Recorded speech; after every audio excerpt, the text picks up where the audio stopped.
नमस्कार, news capital express में आपका स्वागत है। बुलेटिन की शुरुआत करते हैं खास खबर के साथ। सीहोर जिले के आष्टा में अलीराजपुर स्थित सर्व क्रमांक 115 पर किए गए हैं अतिक्रमण को प्रशासन द्वारा जमींदोज किया गया। करोड़ों रुपए की बेशकीमती जमीन पर किया गया था। अतिक्रमण कार्यों करने के बाद पक्की दुकानों का निर्माण कर रहे किराए पर देकर वर्षा से वसूला जा रहा है मोटा किराया। अतिक्रमणकर्ता द्वारा प्रशासन पर दबाव बनाने का प्रयास भी किया जा रहा है। पूर्व मुख्यमंत्री दिग्विजय सिंह भी मोबाइल पर चर्चा कार्यवाही की गई है।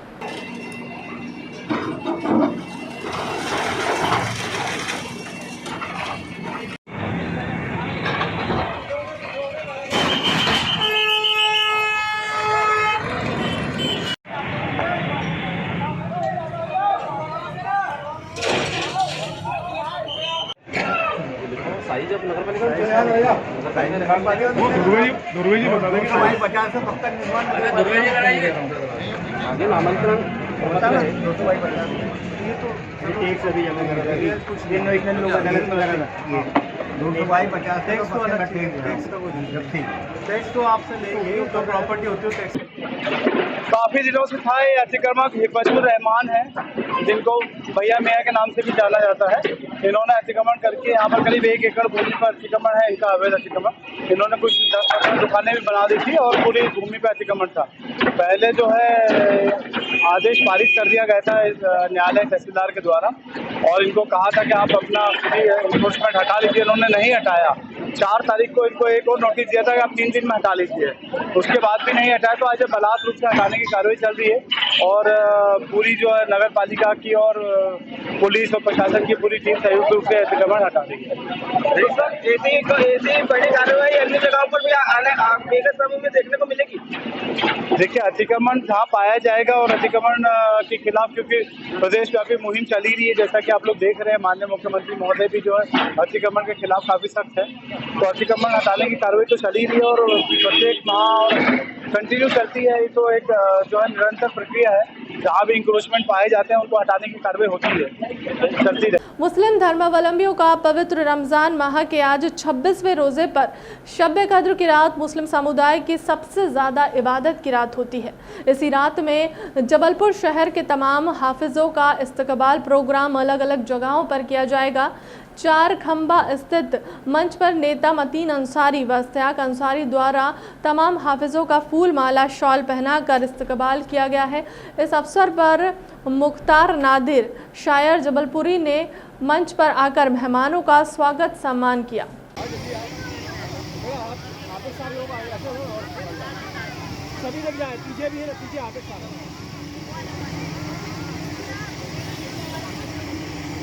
मस्जिदों में कुरान शरीफ सुना रहे तमाम जबलपुर के हुफ़ाज़ इकराम जो कि 1 रमज़ान से तरावी की नमाज़ अदा कराते हैं और आज शब-ए कद्र 26 रोज़े में कुरान मुकम्मल होता है। तमाम हुफ़ाज़ इकराम मस्जिदों से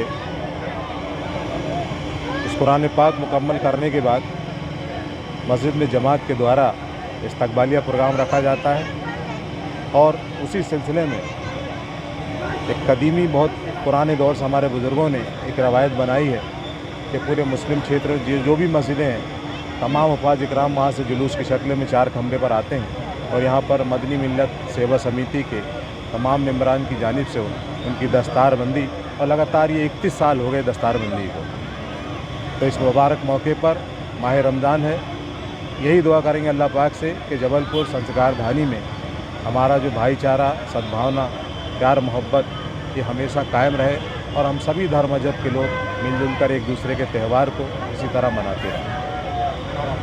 मतीन अंसारी। आज जो इस्तकबाल का प्रोग्राम रखा गया है तो उसमें ये कोरोना काल के बाद ये पहली बार ये सामूहिक रूप से त्यौहार मनाए जा रहे हैं। उसी के परिप्रेक्ष्य में आज थाना गोवलपुर और हनुमान ताल के क्षेत्र में संयुक्त रूप से 4 खंबा क्षेत्र में जो पारंपरिक सम्मान कार्यक्रम किया जाता है मुस्लिम समुदाय के सभी सम्मानित लोगों के द्वारा, जहां जो मस्जिदों में नमाज़ पढ़ाने वाले सभी जो हमारे हाफिज़ महोदय हैं या जो हमारे मौलाना साहब हैं, इन सभी का सम्मान कार्यक्रम यहाँ पर आयोजित किया जा रहा है। पुलिस व्यवस्था, हमारे पुलिस अधीक्षक महोदय के निर्देशानुसार सभी इस प्रकार के क्षेत्रों में जहाँ पर इस प्रकार के कार्यक्रम आयोजित किए गए हैं लगाई जा गई है। सभी और सुरक्षा चाक चौबंद है। हर जगह से निगरानी रखी जा रही है ताकि कोई भी असामाजिक तत्व किसी प्रकार का कोई विघ्न उत्पन्न ना करे। और पूरी जनता को, पूरे मुस्लिम समुदाय को पुलिस प्रशासन की ओर से और गोहलपुर हनुमानताल थाना क्षेत्र की ओर से हम सभी शुभकामनाएं देते हैं और सभी की दीर्घायु होने की प्रार्थना करते हैं। माध्यमिक शिक्षा मंडल द्वारा 10वीं बोर्ड परीक्षा का परिणाम घोषित कर दिया गया है। माध्यमिक के कार्यालय में पहुंचकर स्कूल शिक्षा राज्य मंत्री इंदर सिंह परमार ने सिंगल क्लिक के माध्यम से दोपहर 8 बजे परिणाम जारी किया। कक्षाओं की मेधावी सूची भी जारी कर दी गई है। कोरोना काल में 2 साल बाद स्कूल के विद्यार्थी ने ऑफलाइन परीक्षा दी है, इसलिए उनके मन में परिणाम को लेकर उत्साह के साथ शंकाएं भी, चिंताएं भी। छतरपुर की नैन्सी दुबे एसपी बोर्ड 10वीं परीक्षा में प्रदेश में टॉपर, 12वीं की बोर्ड में गणित में श्योपुर की प्रगति मित्तल और समूह के सागर की इंशिता दुबे टॉपर रही। फिर भी हमारे विद्यार्थियों ने काफ़ी मेहनत करके, रात दिन एक करके और आज रिजल्ट को सबके सामने लाए हैं। मैं पूरे मध्य प्रदेश के विद्यार्थियों को अपनी ओर से यही कहूँगा कि आपने संकट के क्षण में भी अपनी पढ़ाई प्रभावित नहीं होने दी। एक प्रकार से ऐसा संकेत रिजल्ट से जा रहा है, लेकिन निश्चित रूप से यदि कोरोना का प्रभाव नहीं होता तो हमारे प्रदेश के विद्यार्थी आज के इस रिजल्ट में और अव्वल होते और अच्छा परिणाम हमारे सबके सामने आता। आज हायर सेकेंडरी के जो परिणाम रहा है, 6,97,880 विद्यार्थियों में से जो आए हैं परिणाम 72.72% और हाई स्कूल में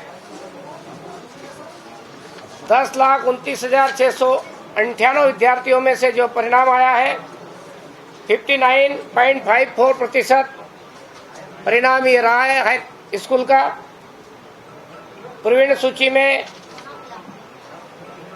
93 छात्राओं एवं 60 छात्रों कुल 153 ने स्थान पाया है। और विशेष बात यह है कि ट्राइबल जो जिला है हमारा अलीराजपुर जिला अव्वल आया है।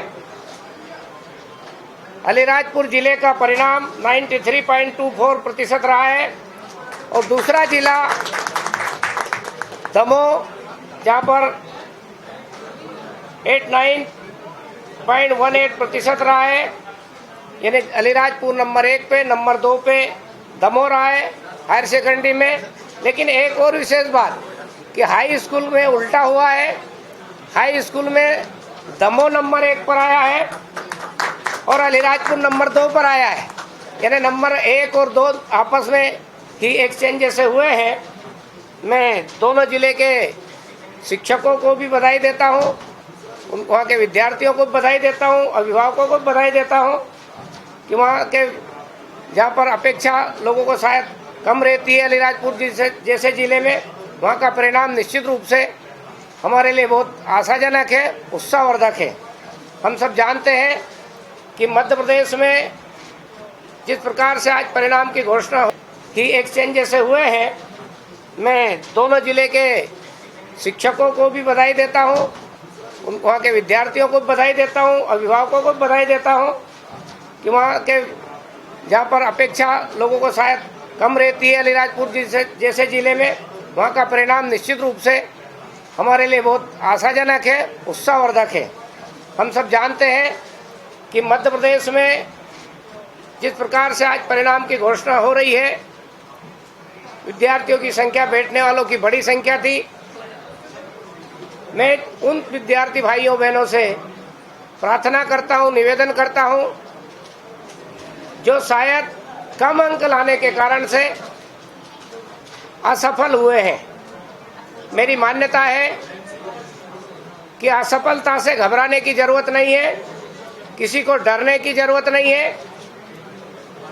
ये केवल अंकों का ऊपर नीचे का खेल हुआ है, इससे जीवन नहीं हारते हैं। जीवन में इससे प्रेरणा लेकर के और आगे बढ़ने का संकल्प ऐसे सभी मेरे छोटे भाइयों बहनों को लेना होगा। किसी प्रकार से निराशा न लाए, उत्साह का वातावरण बनाए। और मैं ऐसे अभिभावकों से भी निवेदन करता हूं कि वो भी अपने बेटे बेटियों को संभाले और उनको आगे बढ़ने की, फिर से मेहनत करने की प्रेरणा दे, ताकि हम अगले वर्ष में और अच्छा परिणाम दे सके, अच्छा रिजल्ट ला सके और अगले साल का परिणाम इस भाव के साथ कि 100% हमारे विद्यार्थी परिणाम देंगे, 100% परिणाम देंगे। इस प्रकार के साथ तैयारी करेंगे। मैं अपनी ओर से सभी को फिर से शुभकामना देता हूं, बधाई देता हूं। जय हिंद, जय भारत। नरेला विधानसभा में रहने वाले 10वीं के छात्र ने प्राप्त किए 98.2%। चिकित्सा शिक्षा मंत्री विश्वास सारंग ने पुष्प गुच्छ देकर और मिठाई खिलाकर छात्र को दी शुभकामनाएं। कहा, हमारे क्षेत्र के ऋषि कुशवाहा ने 10वीं में प्राप्त किए 98.2%। MS हाई स्कूल का विद्यार्थी है ऋषि। मैंने छात्र को गुलदस्ता दिया और मुंह मीठा भी कराया। आगे चलकर डॉक्टर बनना चाहता है ऋषि। आशा कार्यकर्ता है, घर के बच्चों के आगे बढ़ते हैं जो वह समाज के लिए प्रेरणा के स्रोत बनते हैं। विश्वास सारंग ने कहा, ऋषि को आगे की पढ़ाई के लिए जो भी ज़रूरत मुहैया कराएंगे। विश्वास सारंग ने कहा,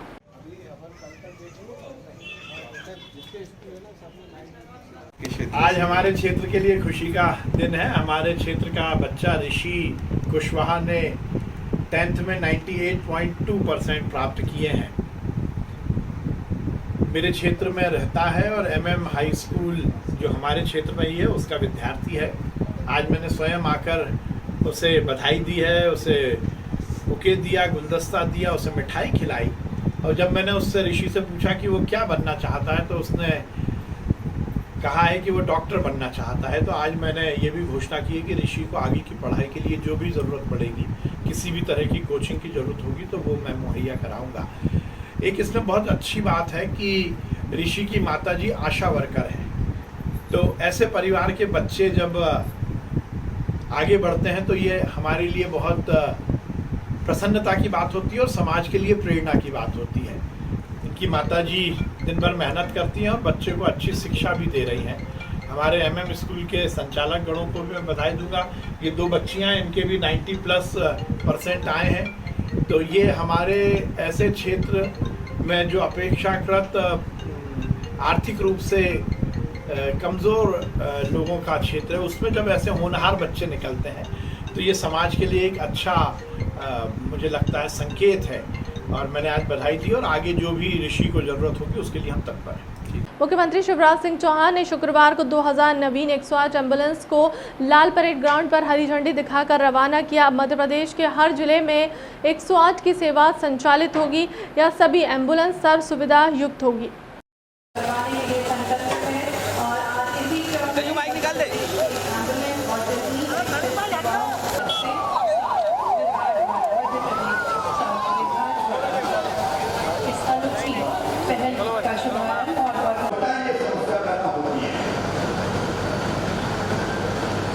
जो समर्थन उनको भी दिक्कत होती है, गरीबों को छोड़ दो, प्राइवेट गाड़ी को अरेंज नहीं कर सकते। लेकिन अगर संजीवनी 108 है तो फोन जाता है,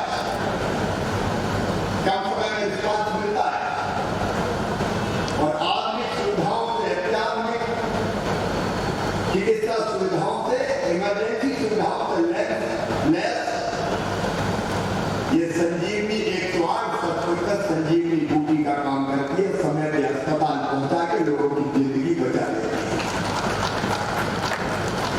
और इसलिए मैं कह रहा हूं, जिंदगी बचाने का भी आगे मैं प्रधानमंत्री जी को हृदय से धन्यवाद देता हूं। मित्रों, कोविड के खिलाफ एक लंबी लड़ाई लड़ी है। प्रधानमंत्री के मार्गदर्शन सबको वैक्सीन, मुफ्त वैक्सीन से लेके समय समय पर इस महामारी से बचाने का उनका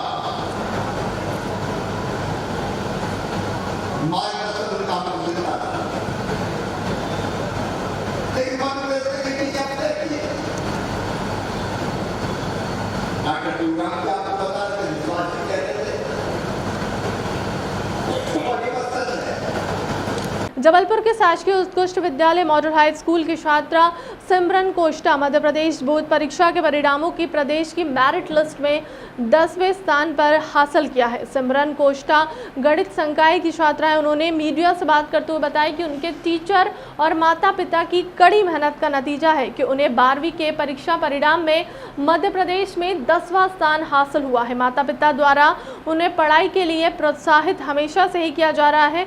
उसके द्वारा लेट नाइट स्टडी भी परीक्षा के दौरान की गई थी। सिमरन, बताइए, आपने टॉप 10 में जगह बनाई है, कैसा महसूस कर रहे हैं? बहुत अच्छा महसूस हो रहा है, बहुत खुशी हो रही है कि मैंने एमपी की स्टेट मेरिट लिस्ट में 10th रैंक हासिल की है। 12th एक महत्वपूर्ण क्लास होती है जिसमें टॉप करना है, अच्छे नंबर लाना सबका टारगेट होता है। कैसे मेहनत की आपने, कैसे ये टारगेट अचीव किया? मैंने मेहनत तो पूरी की थी, बाकी मेरे को सपोर्ट भी मेरी मम्मी पापा और टीचर्स से मिला है और मेरी दीदी ने भी मेरी बहुत हेल्प की है। मैथ्स एक टिपिकल सब्जेक्ट माना जाता है अगर बात की जाए, तो इसमें किस तरह से तैयारी की है? मैथ्स वैसे मेरा फेवरेट रहा है और मेरे को मैथ्स में कभी ऐसे डिफ़िकल्टीज आती भी थी तो डाउट्स टीचर से क्लियर हो जाते थे। क्या दिनचर्या रहती थी आपकी पढ़ाई के दौरान? दिनचर्या वैसे तो 6 to 7 आवर्स स्टडी करते थे और बाकी मेरा लेट नाइट स्टडी करने का रहता था। क्या बनना चाहते हैं 12th में आपने? मैं CS की ब्रांच से कंप्यूटर साइंस लूँगी और फिर सॉफ्टवेयर इंजीनियर बनना चाहूँगी। शुभ नाम बताएं। मेरा नाम सिमरन कोष्टा है। बच्चे अगर अच्छे नंबर लाते हैं तो सबसे ज़्यादा खुशी पेरेंट्स को, टीचर्स को होती है। कैसा महसूस? अच्छा, बहुत खुशी हो रही है लोगों को। कैसा मेहनत करती थी आपकी बच्ची, कितना पढ़ती थी? ये नाइट में तो 2 बजे तक पढ़ती थी रात में। हम लोगों को बोलना पड़ता था कि सो जाइए, और ऑनलाइन क्लास भी चलती थी और स्टाफ का भी अच्छा सहयोग मिला हमें। एज अ पेरेंट्स क्या संदेश देना चाहेंगे दूसरे पेरेंट्स को? मैं यही बोलना चाहता हूँ कि यानी बच्चों पर खास ध्यान दें, पढ़ाई पर ध्यान दें और बच्चों की जो आगे करने का जो इच्छा रहती है तो उसको पूरी करें। PHU मंत्री ब्रजवेंद्र सिंह यादव का जबलपुर आगमन हुआ, जहां उन्होंने ग्रामीण इलाकों की पानी की समस्याओं को लेकर जहां जल्द ही पानी की समस्याओं को निराकरण करने की बात कही। PHU मंत्री ब्रजवेंद्र सिंह यादव के मुताबिक प्रदेश में ऐसे 10,000 ग्राम है जहां पानी के अन्य स्रोत नहीं है, जल संकट है। प्रदेश सरकार ऐसे ग्रामों, कस्बों और क्षेत्रों को चिन्हित कर वहां पेयजल की व्यवस्था कर रही है। सरकार की प्राथमिकता सभी को पेयजल उपलब्ध कराने की है। ऐसी चीज़ में पानी की जलापूर्ति मध्य प्रदेश सरकार किस तरह से आम जनता तक पहुँचाएगी, किस तरह से आज जो समीक्षा बैठक हुई, किस तरह क्या निर्णय लिया? चूँकि आप सब जानते हैं कि हमारे प्रदेश में, और हम देश की बात करें, माननीय प्रधानमंत्री नरेंद्र मोदी जी ने 15 अगस्त 2019 को ये घोषणा की थी कि हम 2024 तक देश के हर एक गांव में, हर एक घर में जल जीवन मिशन के तहत शुद्ध पेयजल उपलब्ध कराएंगे। उसी क्रम में हमारे माननीय मुख्यमंत्री शिवराज सिंह जी ने मध्य प्रदेश में इस काम को प्राथमिकता के तौर पर लिया है और मिशन मोड पर ये हम काम कर रहे हैं। चूँकि बहुत बड़ी योजना है जो कल्पना से परे, कभी सोचा भी नहीं था कि इतनी जल्दी और इतनी बड़ी पेयजल की योजना हमारे प्रदेश के लिए भी मिलेगी, देश के लिए मिलेगी। तो इसमें आपने देखा होगा जब 2019 को ये घोषणा हुई थी तब उस समय मध्य प्रदेश में कांग्रेस की सरकार थी और उस सरकार ने 1 साल तक कोई काम नहीं किया। जैसे ही भारतीय जनता पार्टी की सरकार बनी 2020 में, हमारे माननीय मुख्यमंत्री शिवराज सिंह जी बने, उन्होंने सबसे पहली प्राथमिकता पर जल जीवन मिशन को लिया और उसी के तहत आज लगभग हमारे प्रदेश में बहुत, हम कहें कि एक जोर से, एक तेज़ गति से जल जीवन मिशन का काम चल रहा है। आज लगभग हम 4000 से ऊपर गांव में 100% घरों में नल के माध्यम से पानी पहुंचा चुके हैं। चूँकि हमारी एक समूह योजना है, एकल योजना है, क्योंकि समूह योजना में टाइम लगता है क्योंकि बड़ी योजना बनती है, एक साथ में उसमें काम होना है, और जो एकल योजना है उसमें जल्दी हो जाता है और वो काम भी हमारा चल रहा है। दोनों योजना हमारी संचालित है और हम चाहते हैं कि समय सीमा पर ये काम पूरा हो जाए। अब गर्मी का मौसम है तो चूँकि हम चाहते हैं कि जहाँ हैंडपम्प में पानी अगर सूख गया है कम गहराई के, तो हम वहाँ गहराई वाले हैंडपम्प भी कर दें। जहाँ हैंडपम्पों में पानी नीचे चला गया तो हम सिंगल फेस मोटर डालकर गाँव वालों को पानी पिलाएं। अगर कहीं हमको ऐसा लगता है कि जब पानी 100% ही गाँव में नहीं है, जल स्रोत सूख गए, बोर में पानी नहीं है, तो हम परिवहन करके भी पानी पिलवाएंगे। ये निर्देश दिए कि हर जिले में कम से कम 7500 तालाब अनिवार्य रूप से बनाना है, जिससे गांव का पानी गांव में रुके, और जब गांव का पानी गांव में तालाब में रुकेगा निश्चित ही वहाँ जल स्तर बढ़ेगा। तो इस तरह पूरे मध्य प्रदेश में इसको हमने प्राथमिकता पर लिया है माननीय मुख्यमंत्री जी ने, कि जहाँ भी पानी हम रोक सकते हैं, छोटे डैम हो, बड़े डैम हो, स्टाफ डैम हो, तालाब हो, जहाँ भी हम रोक सकते हैं तो वो प्राथमिकता पर और स्वीकृत भी कर दिए। हर पंचायत में 1-1, 2-2 तालाब दिए हैं कि पानी रुकना चाहिए किसी भी तरह से, जिससे हमको जल स्तर बढ़े। मंदसौर पुलिस अधीक्षक अनुराग सुजानिया के निर्देशन में अतिरिक्त पुलिस अधीक्षक महेंद्र तारेडकर के मार्गदर्शन में चलाए जा रहे अवैध मादक पदार्थ रोकथाम और धरपकड़ अभियान चलाया जा रहा है। इसी के तारतम्य में भानपुरा पुलिस ने 2 किलो 600 ग्राम अफीम पकड़ी। आपको बता दें कि भानपुरा पुलिस को मुखबिर से सूचना मिली थी कि 2 व्यक्ति एक लाल रंग की गाड़ी पे मोटरसाइकिल में गरोड भानपुरा रोड की तरफ से जाने वाले। पुलिस ने मुखबिर की सूचना पर गरोड भानपुरा रोड से सुनारी तिराहा पर नंबर की मोटरसाइकिल जिस पर 2 युवक सवार थे। सर, जो रात को एमबीबीएस की घटना है, टाइम घटना हुई है जी, जो रात को एमबीबीएस की घटना की टाइम घटना है। आज सुबह मुकुट सूचना प्राप्त हुई थी कि दो व्यक्ति बिना नंबर की मोटरसाइकिल से अवैध मादक पदार्थ अफीम लेकर के गरोड़ तरफ से आ रहे हैं और झालावाड़ तरफ जाने वाले हैं। इस पर सुनारी तिराहे पर नाकाबंदी की गई थी और उन दोनों आरोपियों को गिरफ्तार किया गया था और उनके कब्जे से 2 किलो 600 ग्राम अफीम जब्त की गई। कहाँ से लाना और कहाँ ले जाना? अभी इनसे इनको हमने न्यायालय पेश करके इनका PR लिया है, पूछताछ कर रहे हैं इस संबंध में। सर, बात में सोनारी तिराहे का नाम क्यों आता है सामने? सुनारी तिराहे जो तिराहा है वहाँ पर गाड़ियाँ ऑटोमेटिक आकर के स्लो होती हैं और वहाँ पर नाकाबंदी करने में गाड़ियों को रोकने में सफलता मिलती है। सर, इसमें और कितने लोगों को 29 आरोपी बन सकते हैं? 29 के आरोपियों के संबंध में हम इनसे पूछताछ कर रहे हैं। पुलिस रिमांड लिया है हमने 7 दिन का। सर, पकड़े गए आरोपी का नाम क्या है? पकड़े गए आरोपियों में एक कृपाल सिंह पिता करण सिंह सोंदिया राजपूत निवासी कुंडी और एक है मोहन सिंह पिता दुल्हे सिंह निवासी गुनई थाना डग। सर, ये देने कहाँ जा रहे हैं? देने इन्होंने जैसलमेर तरफ बताया है, तो वहाँ इनको हम PR अवधि में लेकर जाएंगे। क्या नाम sir? Balvir Singh Yadav, sub inspector. फिलहाल क्लब तक की खबरों में इतना ही। देश दुनिया की तमाम बड़ी खबरों के लिए बने रहें न्यूज़ कैपिटल एक्सप्रेस के साथ। नमस्कार।